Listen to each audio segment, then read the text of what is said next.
She walked into the cafe quietly, like she didn't want anyone to notice her.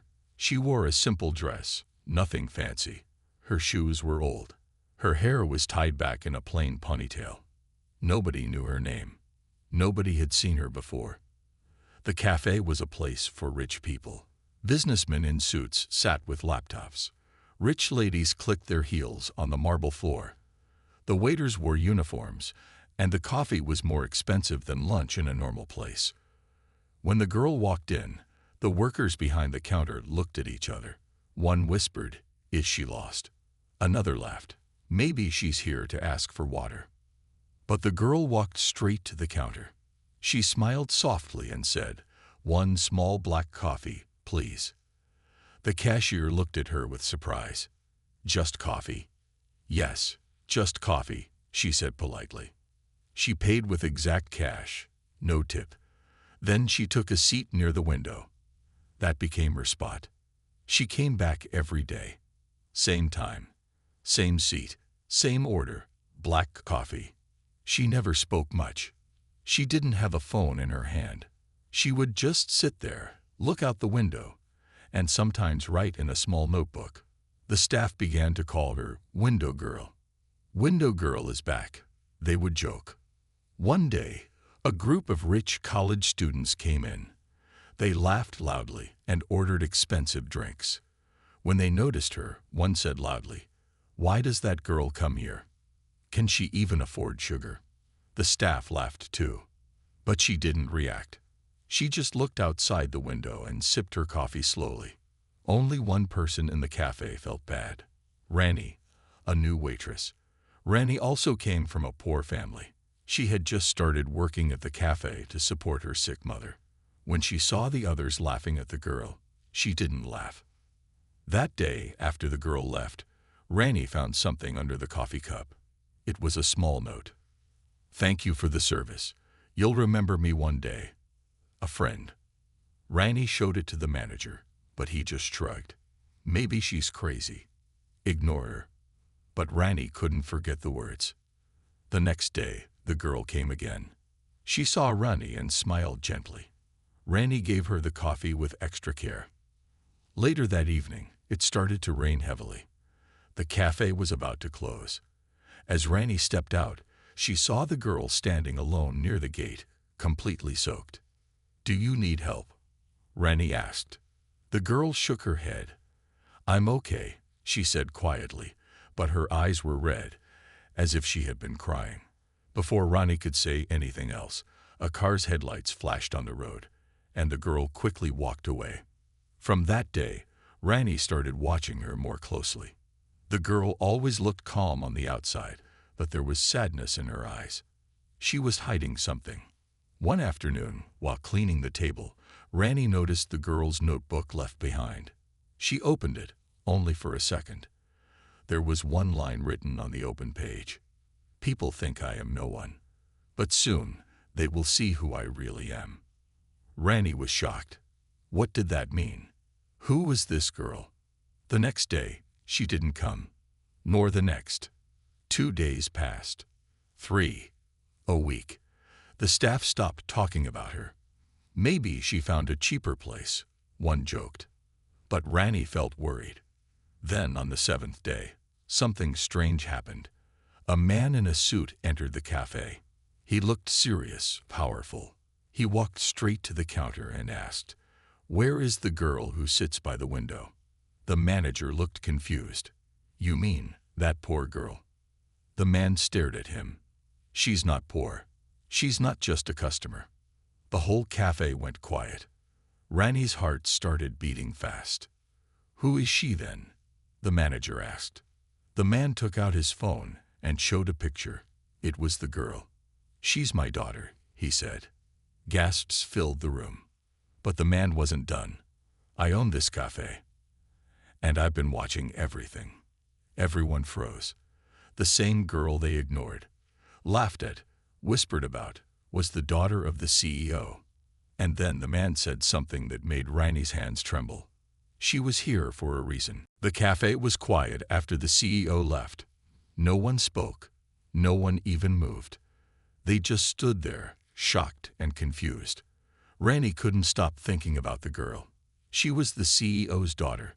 How could that be true? The next morning, everyone at the cafe was nervous. The manager told the staff to be careful. The boss might send someone again, he warned. Smile more. Act professional. But deep inside, they all felt afraid. Not of the CEO, but of the girl they had ignored for weeks. 3 days passed. The girl didn't come back. On the 4th day, she returned. She walked in like before, quiet, calm, and simple. No makeup, no rich clothes. She went to her usual seat near the window. She didn't act like the daughter of a rich man. She didn't mention the CEO. She just ordered a black coffee. The staff didn't laugh this time. They looked at each other, unsure what to do. Should they serve her like a queen now? Should they say sorry? The manager walked to her table and said with a fake smile, "Good to see you again, miss. Please let us know if you need anything." She nodded politely, but said nothing more. She sat in silence, drinking her coffee, writing in her notebook. Rani watched her closely. The girl looked even more peaceful now, but her eyes still had that same sadness. Later that day, Rani found another note under her cup. This time, it said, "Some people treat you badly until they find out who you are. That's their mistake, not yours." Rani folded the note and kept it in her pocket. After that, the girl started coming every day again. She never talked about her father. She never acted proud or angry. She treated everyone kindly, even the ones who once laughed at her. But things weren't the same. Some staff now acted extra nice to her, trying to fix their image. Others avoided her, feeling too ashamed. But she never judged them. She never reminded them of the past.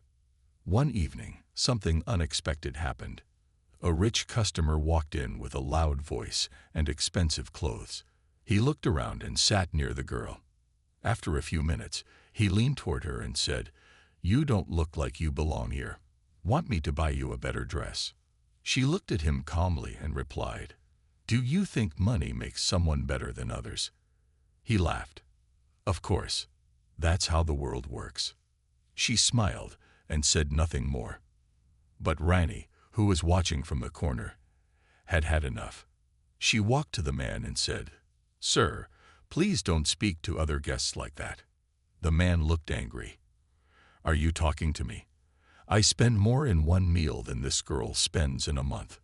"She spends respect," Rani replied softly. "And that's something money can't buy." The man stood up in anger and left. The girl looked at Rani with a warm smile. "Thank you," she said gently. That night, after closing time, Rani was cleaning tables when the manager approached her. "Be careful," he warned. "Don't get too close to her. She's not like us." Rani looked him in the eye. "She's more like us than anyone here. She knows what it's like to be looked down on." The manager rolled his eyes and walked away. But something strange was happening. The girl had started asking small questions, nothing personal, just about people. "How long has Rani been working here? Does the waiter with glasses have a family? Why is the cashier always so angry?" No one understood why she cared, but she listened carefully to every answer. Then one day, Rani noticed something. The girl was writing names in her notebook. Names of staff, their behaviors, their attitudes. Rani felt a chill. Was she preparing a report? The same evening, Rani followed her out of the cafe. She watched from a distance as the girl walked to a quiet street. A black car was waiting there. A man in a suit opened the door for her.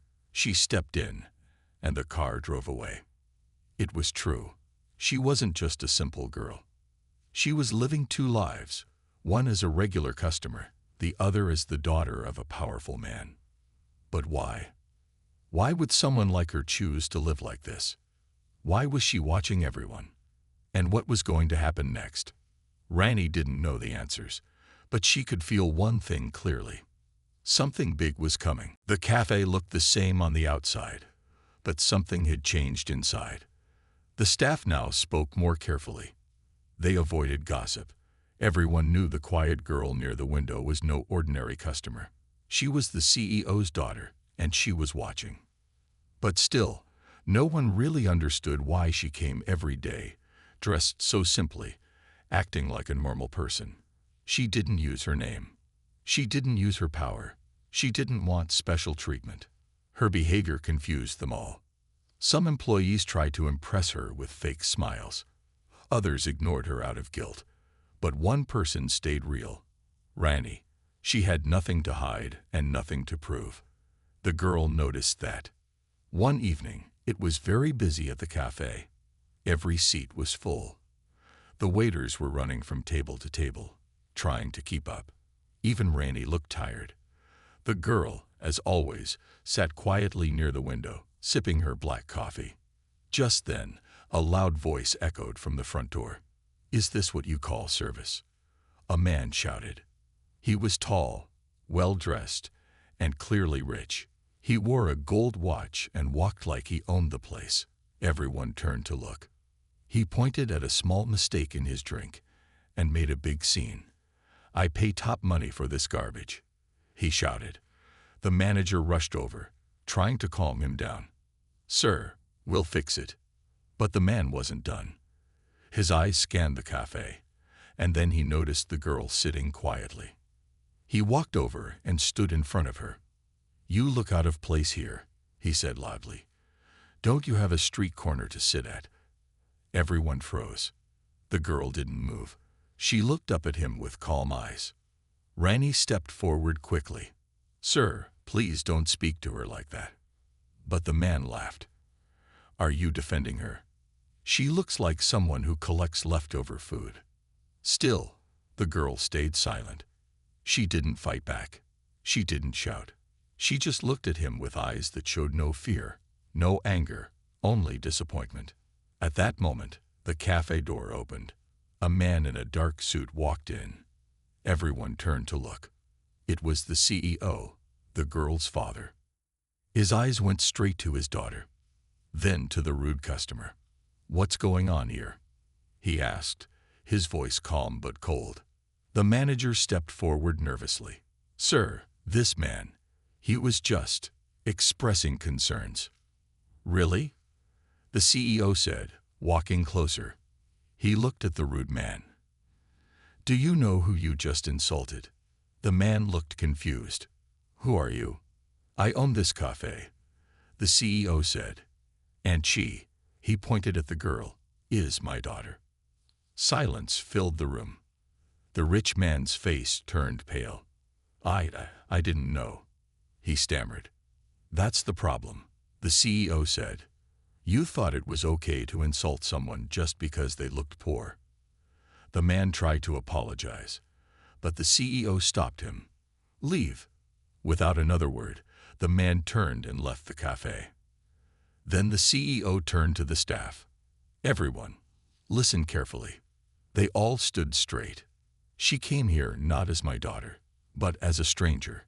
She wanted to see how people are treated when no one knows their name. And now we have our answer." People looked down. Some felt shame. Others were scared. The CEO walked to the girl. "Come home," he said gently. She shook her head. "Not yet." He nodded slowly. "I understand." He looked back at the staff. "She will come here every day, just like before. Watch her. Respect her. Learn from her, because the real test hasn't even begun." With that, he left. The room stayed silent. Rani looked at the girl with new eyes. She wasn't just the CEO's daughter. She was something more. She was testing them all. And the real question now was, what would happen next? The news spread like fire. "She's the CEO's daughter. The boss was here. She was testing us." Every staff member at the cafe now walked on eggshells. They smiled more. They bowed more. They avoided gossip and whispers. Even the manager, who once rolled his eyes at the girl, now stood straight and greeted her with respect every time she walked in. But the girl didn't change.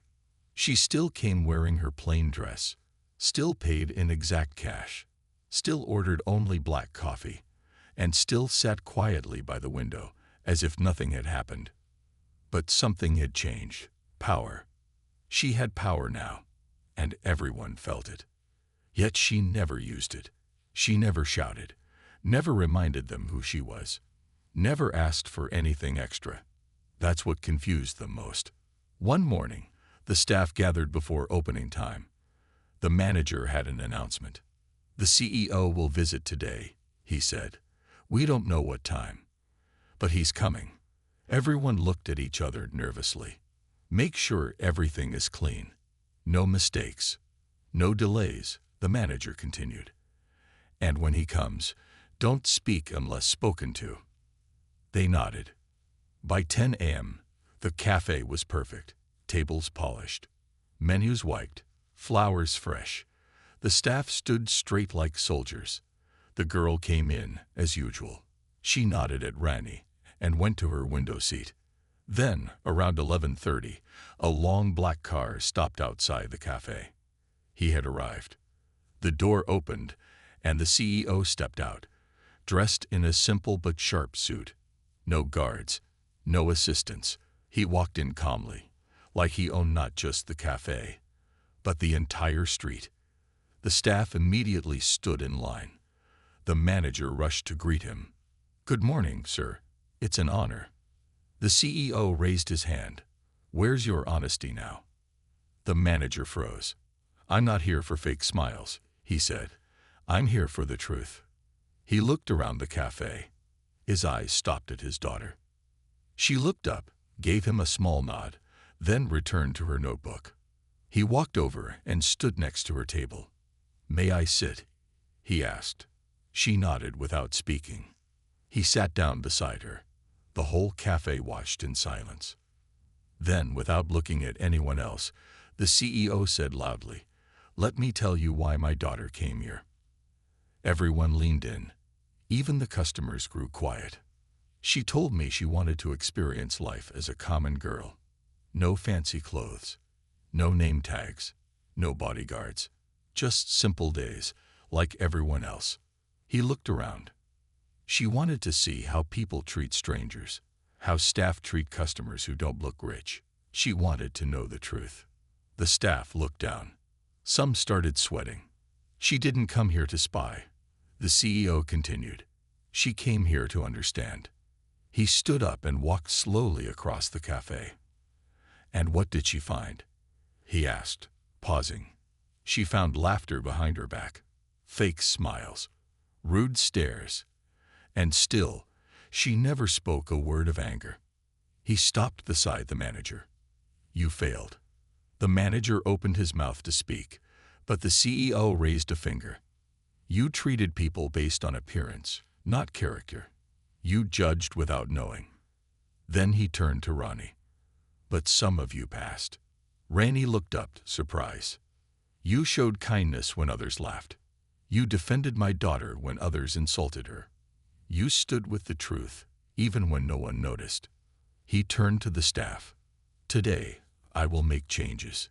Gasps filled the room. "Some of you will not work here tomorrow," he said sharply. "Some of you will get a second chance, and some will rise." He walked back to his daughter. "Are you ready to come home now?" he asked gently. She shook her head. "Not yet," she said. "There's still something I need to do." He looked at her with pride. "Then I'll wait." The CEO walked out without saying another word, but his presence stayed behind like a heavy shadow. The staff stood still. No one moved. No one dared speak. The girl sipped her coffee slowly, and then she opened her notebook and began writing. The cafe was no longer just a coffee shop. It had become a stage. Every move, every word, every expression now mattered. The staff came to work with heavy hearts. No one knew who would be fired or who might be promoted. Some tried harder than ever. Others looked scared. But one thing was clear. She was watching. The girl by the window was no longer just a customer. She was a test, a mirror, a mystery. And she had secrets too. Rainey noticed something different about her that week. The girl's eyes looked more serious. Her notebook, once full of quiet thoughts, now had pages filled with names, events, and details. But still, she remained silent, still kind, still quiet, until one day, she spoke first. It was a quiet afternoon. The cafe was nearly empty. Rani walked by her table with her usual smile, and the girl looked up. "Sit with me," she asked. Rani blinked. "Me?" The girl nodded. Rani hesitated, then slowly sat down. The girl looked at her notebook, then back at Rani. "You're the only one who didn't change after you found out who I am." Rani looked down. "You were kind, even before I knew. That's all I saw." The girl smiled faintly. "That's why I trust you." There was a pause. Then the girl said softly, "Can I tell you something?" Rani nodded. The girl looked out the window, as if she was remembering something painful. "My mother used to sit by a window like this, every evening, quiet, alone. My father was always working. I was just a child, but I remember." Rani listened carefully. She was gentle, too gentle for this world, the girl continued. "One day, she left. She couldn't take the loneliness. She disappeared, and no one went looking for her. A tear formed in her eye. My father buried himself in work. I grew up behind gates, guards, rules. I never saw the real world." She turned to Rani.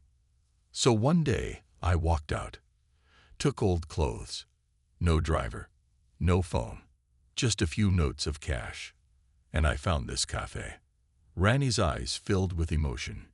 "You were trying to feel what your mother felt." The girl nodded slowly. She used to say, "People's true faces come out when they think no one's watching." Now I understand what she meant. She opened her notebook and showed Rani a page. On it were names of every staff member. Beside each name, the girl had written notes. Manager, rude to lower staff, smiles only at the rich. Head waiter, lazy, gossips about guests. Cashier, quick hands, maybe stealing. Rani, kind, brave, honest. Rani read the list and looked up in shock. "You're going to report this?" The girl shook her head. "I'm going to change it." "How?" "I'm going to own this cafe," she said, her voice steady. "My father has already agreed. He'll transfer it to my name." Rani's eyes widened. "You'll be the new boss." The girl smiled. "Not the boss. Just someone who wants to create a place where people are respected, no matter how they look." Suddenly, a loud crash interrupted them. The cashier had dropped a tray. The manager rushed over and started yelling, "Are you blind? Can't you do anything right?" The girl stood up slowly and walked over. "Please don't shout at him," she said gently. The manager turned, annoyed. "And why not?" "Because I own this place now," she said calmly. The entire cafe went still. The manager laughed nervously. "What kind of joke is this?" "She's not joking," came a deep voice from the door. It was the CEO. He walked in, handed over a file, and said, "It's official. As of today, she's the new owner." Everyone froze. The manager stammered, "Sir, I didn't know." "You had your chance," the CEO said sharply. "You showed your truth." He looked at his daughter. "Do what you came here to do." The girl opened the file. "Thank you. I'll take it from here." Then she turned to the staff. "There will be changes. Some of you will go. Some of you will grow. But from now on, this cafe will be a place where respect is not sold with the price of coffee." She looked at Rani and smiled. "And Rani, I want you by my side. As my partner, if you'll say yes." Rani's hands shook. Her eyes filled with tears. "Yes," she whispered. The cafe, once filled with whispers and judgment, was now filled with silence and awe. And the girl, once thought to be no one, had just become the person who would change everything. Days passed. The cafe no longer felt the same. It didn't feel cold anymore. It didn't feel fake. It felt real, honest, alive. The girl, now the owner, didn't sit by the window with black coffee anymore. She moved through the cafe like a quiet leader, calm, kind, and watching. Not with suspicion, but with care. She didn't fire people immediately. She gave chances. Some left on their own, ashamed of their actions. Some worked harder than ever, hoping to change. And some, like Ronnie, became the heart of the place. The girl and Ronnie worked side by side, turning the cafe into more than a business. It became a safe place. For tired people. For broken people. For those who had no one to talk to. But deep inside, something was changing again. Ronnie noticed it first. The girl had started arriving later. Her smile was still warm, but her eyes looked distant. She had stopped writing in her notebook. She often stared out the window, lost in thought. One night, after closing, Ronnie asked gently, "Is everything okay?" The girl looked at her, quiet for a moment. Then she said, "Ronnie, if you found a piece of yourself, but also something painful, would you keep it or let it go?" Ronnie thought for a moment. "It depends. Are you ready to heal or still trying to understand?" The girl gave a soft smile. "Maybe both." That night, Ronnie couldn't sleep. Something about the girl's words felt like goodbye. The next morning, Ronnie reached the cafe early, like always, but something was different. There was a white envelope taped to the inside of the window. It had her name on it. Ronnie, written in soft, familiar handwriting. With shaking hands, Ronnie opened it. "Dear Ronnie, I came to this cafe to hide from the world. But instead, I found the truth. And I found you. You reminded me that kindness still exists in quiet corners.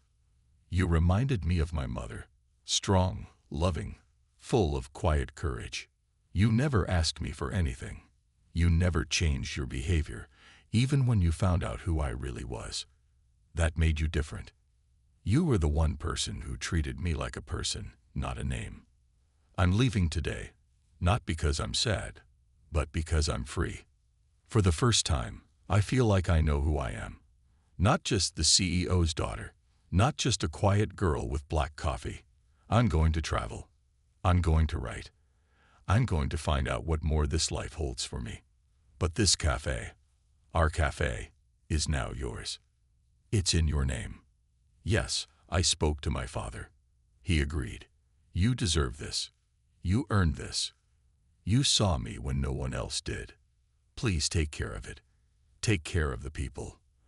And take care of yourself. Maybe one day I'll walk in again, wearing simple clothes, just like before. Maybe you won't recognize me. But I'll be smiling, because I'll know you made this place beautiful. Thank you for everything. You changed my life." The girl by the window. Ronnie couldn't hold back her tears. She sat down in the same seat the girl used to sit in. The seat by the window. The seat where it all began. She looked outside, hoping to catch a glimpse of her, but there was only the street. Quiet. Empty. Still. She clutched the letter to her chest and whispered, "Thank you." Later that day, she called the staff for a meeting. They all gathered, curious and confused. Ronnie stood where the girl once stood and told them the truth. About the letter. About the cafe. About how it now belonged to them. To kindness. There were tears, smiles, apologies, hugs. Something new was born that day. A promise. Not to be perfect, but to be real. And every morning after that, a fresh cup of black coffee was placed at the table by the window. Just in case she ever came back. Years passed. The cafe had changed in many ways, but in the ways that mattered most, it stayed the same. The laughter was real now. The smiles were honest. And the staff, they were a family. Ronnie ran the cafe with love, not rules. She didn't wear a suit or sit in an office. She stood with her people, just like the girl once did. She kept the walls warm, the coffee fresh, and the hearts open. And every morning, before the first customer walked in, Rani placed a cup of black coffee at the corner table by the window. It became a tradition. Some staff asked why she did it. She always gave the same answer. For someone who once reminded me what kindness means. They didn't ask more, but they respected it. One rainy evening, as the sky painted the streets gray and gold, a young woman walked through the cafe doors. No one noticed her at first. She was wearing an old brown coat, wet from the rain. Her hair was tied in a simple braid. She looked like any other traveler. She walked slowly to the window seat, the one with the waiting cup of black coffee. She sat down quietly and smiled. Rani was behind the counter, helping a customer, but something in her heart pulled her eyes to the window. She froze. Time stopped. The girl was back. Older now, more mature, but her eyes, those soft, searching eyes, Rani would never forget them. Rani walked slowly to the table. Her hand shook, just a little. She didn't speak. She didn't cry. She just sat down, across from her, like old times. "You kept my seat warm," the girl said softly. "You never told me you'd come back," Rani replied, her voice thick with emotion. "I wasn't sure I would," the girl admitted. "I needed to lose myself before I could truly find myself." Rani nodded. "Did you?" The girl smiled. "Yes, and more." They sat in silence for a while, watching the rain slide down the window. Then Rani asked, "Where did you go?" "Everywhere," the girl whispered. "Villages, cities, mountains, train stations. I met people who had nothing, and they gave me everything. Stories, lessons, warmth." "Did you write?" Rani asked. "Yes," she said, pulling a small book from her bag. "This is for you." Rani opened the book. The title was simple, "The Girl by the Window," by someone you once served coffee to. Tears rolled down Rani's cheeks. "This place," the girl said, looking around, "still feels like home." "It always will be," Rani whispered, "because it started with you." The girl looked down at the black coffee. "You remembered how I like it." "I never forgot," Rani said. The cafe slowly grew quiet as the evening turned into night. Staff members noticed the woman by the window and whispered among themselves. Some realized who she was. Some just felt something special. But no one disturbed them. Before she left that night, the girl stood at the door and looked back. "This cafe changed my life," she said softly. Rani walked over and hugged her, tightly, like a sister, like a friend. "You changed mine."